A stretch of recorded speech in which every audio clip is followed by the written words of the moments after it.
ఈరోజు జిల్లా అధ్యక్షులు మరియు మహబూబ్నగర్ శాసనసభ్యులు ఎన్ఎం శ్రీనివాస్ రెడ్డి గారి ఆదేశానుసారము పార్టీ లైన్లో ఉండి పార్టీని మరియు ఎమ్మెల్యే గారిని విమర్శిస్తూ మాట్లాడడం అనేది సబబు కాదని నేను గంజి అంజనేయులు గారిని హెచ్చరిస్తా ఉన్నా.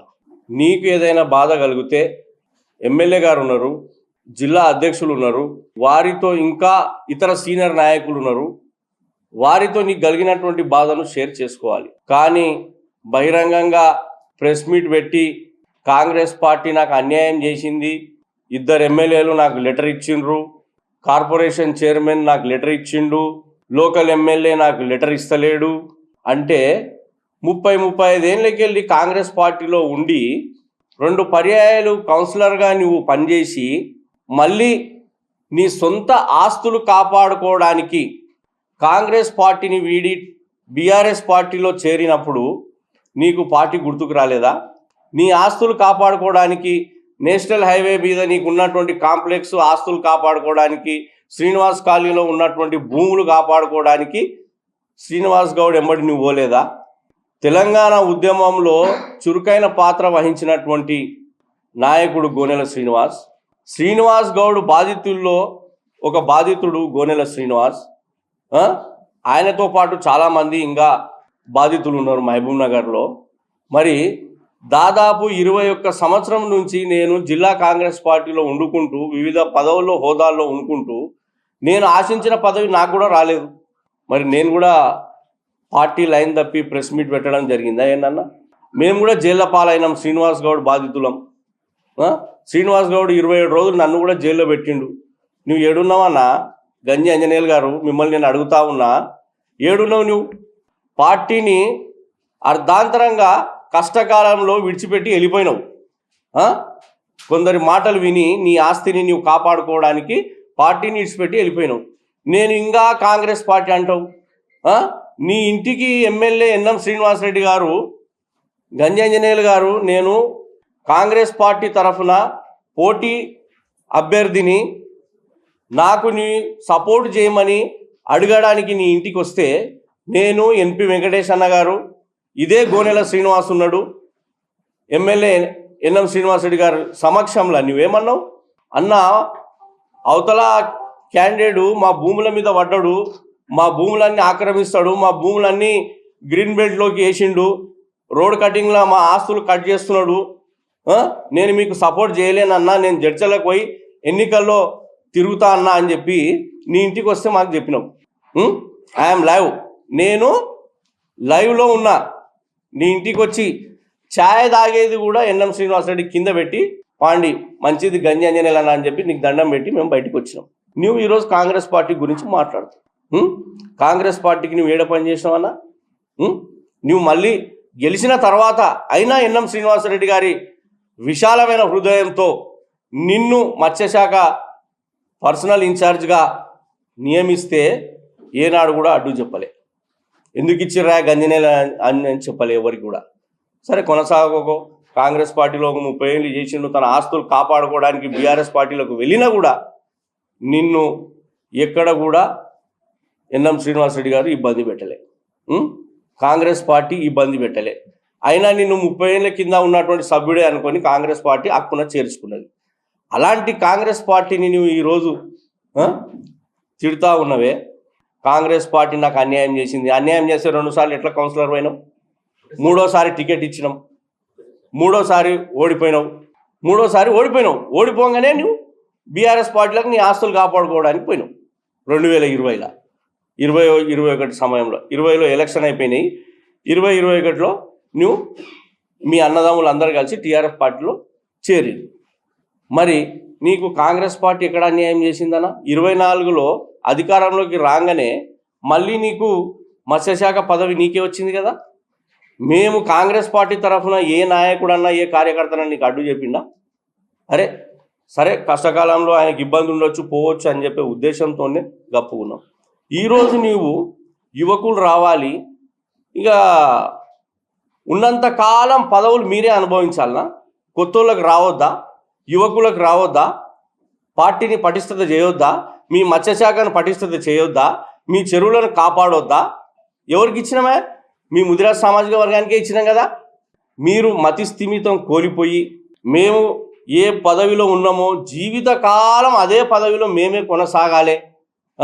ఏమనంటే 30 ఏళ్ళు మేమున్నాం, 30 ఏళ్ళు మేమున్నాం. మరి 30 ఏళ్ళు ఉన్నోళ్ళు ఎక్కడ పోయినరు? ఎలక్షన్ల ఎన్నికల లోపల ఎక్కడ పోయినరు?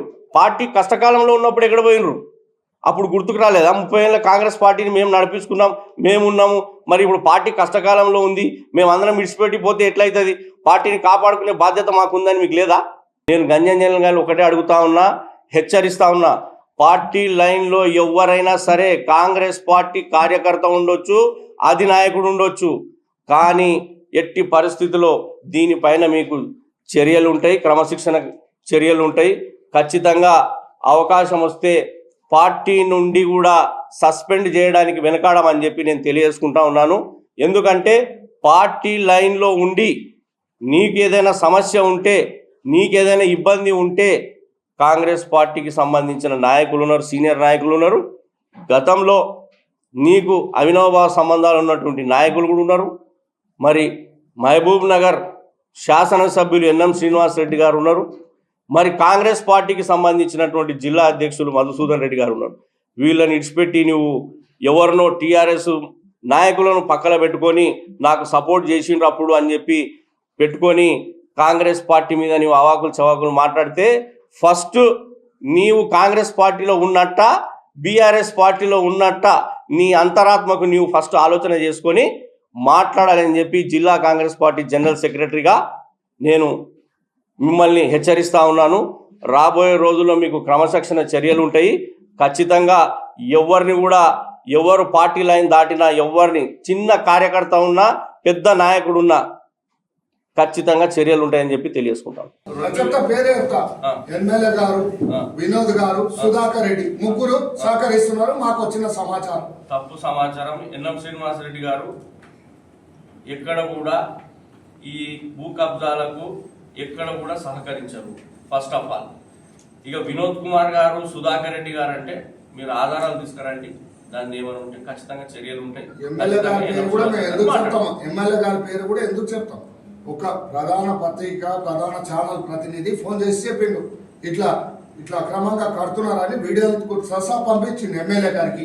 పంపిస్తే అవునబ్బా ఎస్సీలు కట్టుకుంటున్నారు, మీరు ఒకరే ఉన్నారా, వాళ్ళు ఉన్నారా అని మాట్లాడిండు. అది సాక్ష్యమే. ఎమ్మెల్యే గారు మాట్లాడిండు.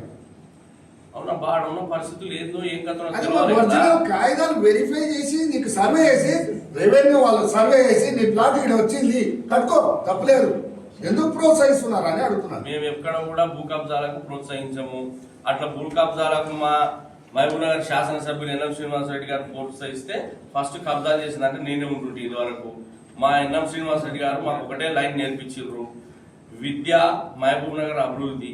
మనం 7వ గ్యారెంటీ కింద మహబూబ్ నగర్ ప్రజలకు ఎక్కడ భూ కబ్జాలు ఉండవు, భూములు ఎక్కడ కబ్జాలు ఉండవు, మా నాయకులు ఎవరిని కూడా ఇబ్బంది పెట్టరు, ఎవరి జీవితాన్ని వారు స్వేచ్ఛగా జీవించాలనే ఉద్దేశంతోనో ఏదైతే వాగ్దానం ఇచ్చినామో అదే వాగ్దానం మీద కట్టుబడి ఉన్నామో అదే వాగ్దానం మీద మేము నడుస్తా ఉన్నాం. ఎన్ఎం శ్రీనివాస్ రెడ్డి గారి లక్ష్యం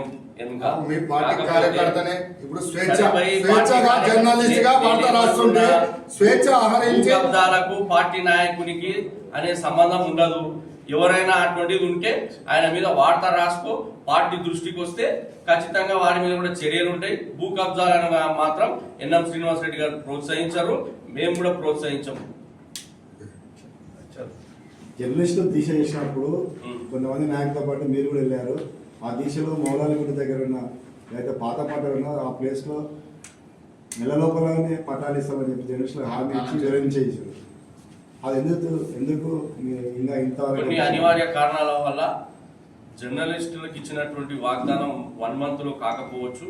అయినా నిరంతరం జర్నలిస్టులకు న్యాయం చేయాలనే దిశగా ఎన్ఎం శ్రీనివాస్ రెడ్డి గారు, ఎంఎస్ఆర్ గారు, లక్ష్మణ్ యాదవ్ ముడా చైర్మన్ గారు వారు ఇప్పుడు కొద్దిగా జూబ్లీ హిల్స్ బై ఎలక్షన్లో అక్కడ ఉన్నారు కాబట్టి కొద్దిగా వారు లేకున్నా కూడా ఎంఎస్ఆర్ గారు, ఎన్ఎం శ్రీనివాస్ రెడ్డి గారు మేమందరం కూడా పర్యవేక్షణలో ఉన్నాము.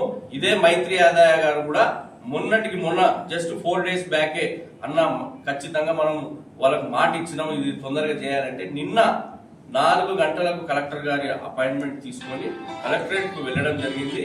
అక్కడ ఆర్డీఓ గారు, మరియు జాయింట్ కలెక్టర్ గారు లేకపోవడంతో ఆ సమస్య నాకు తెలిసి దాదాపు సోమవారం మంగళవారం కూర్చొని పూర్తి స్థాయిలో ఈ సమస్యను పరిష్కరించి జర్నలిస్టులకు న్యాయం చేసే దిశగానే ఎన్ఎం శ్రీనివాసరెడ్డి గారు ఉన్నారని చెప్పింది. పార్టీలో జరిగినటువంటి అన్యాయం మీకు కాంగ్రెస్ పార్టీలో జరగదు. ఎన్ఎం శ్రీనివాసరెడ్డి నాయకత్వంలో పూర్తిగా మీకు న్యాయం జరుగుతుంది. కొద్దిగా సంయమనం పాటించు అశోకన. నీవు చేసినటువంటి ఏదైతే ధర్నా కార్యక్రమం జర్నలిస్టుల పక్షాన చేసినామో పూర్తి స్థాయిలో న్యాయం చేసే విధంగా మేమందరం కూడా ఉంటాం. ఎన్ఎం శ్రీనివాసరెడ్డి గారి నాయకత్వంలో మీకు అందరికి న్యాయం జరుగుతుందని ఈ పత్రికా సమావేశంలో నీకు తెలియజేసుకుంటున్నా. అతి త్వరలో మీ జర్నలిస్టులకు న్యాయం జరుగుతుంది. మేము ముందరుండి ఎవరెవరైతే మీ జర్నలిస్టుల ధర్నా దగ్గరికి వచ్చి వాగ్దానం ఇచ్చినామో మేము అందరం ముందరుండి మీ అందరికీ న్యాయం చేస్తాం. ఆ కోర్టు పైన కూడా 8 మంది ఉన్నారు. ఆ కోర్టుది వేరే విషయం. అదే గుంజుకొని వేరే వాళ్ళకి కోర్టు తిరుగుతున్నారు. అన్ని చేపిద్దాం. ఆ 8 మంది కూడా న్యాయం చేయండి. చేస్తాం.